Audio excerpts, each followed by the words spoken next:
In 1950, the New World Translation of the Christian Greek Scriptures was released. I have the extreme pleasure of releasing the New World Translation of the Christian Greek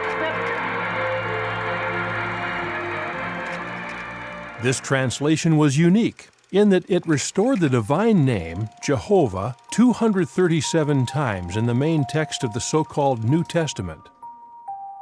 But how could they do that, considering that for centuries, many Bibles did not use Jehovah's name?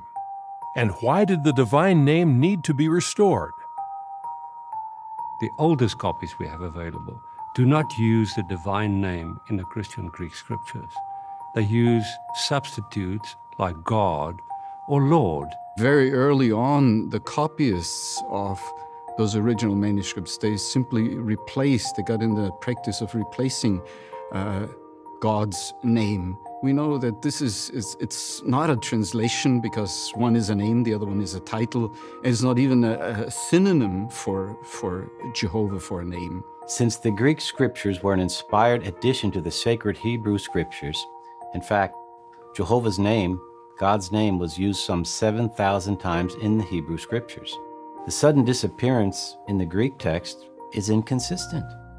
Even though the New World Bible Translation Committee believed that Jehovah's name should appear in the text of the Christian Greek Scriptures, they also knew that at that time virtually all Bible scholars disagreed with that belief.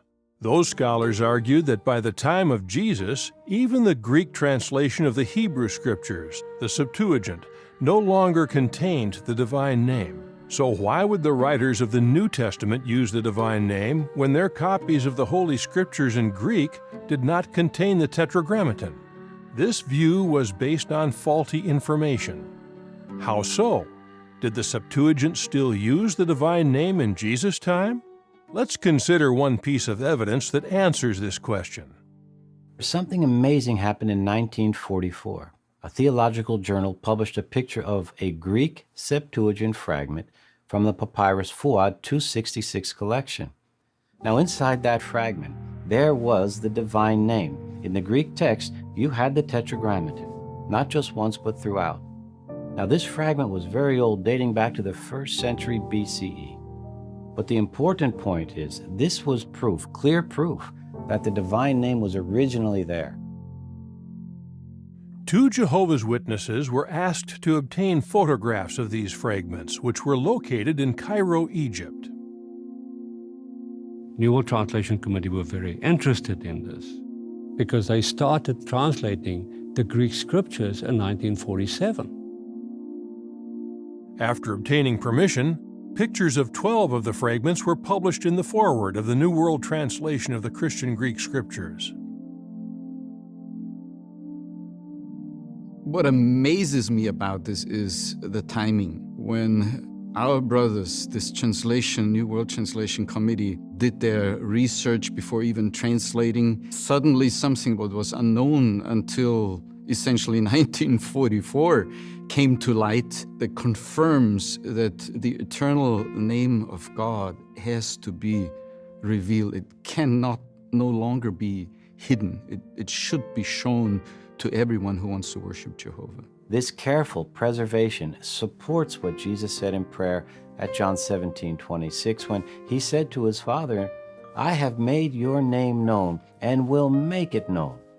As Jehovah's Witnesses, we are proud to be a people for his name.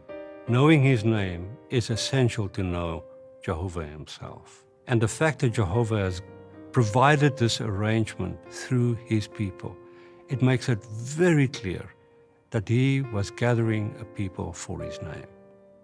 This is why this Bible translation is so beautiful, because it brings us closer to Jehovah. Jehovah is not just a Lord somewhere which could apply to anyone, but he is Jehovah, our God. He extends his hands to us and says, well, I'm Jehovah.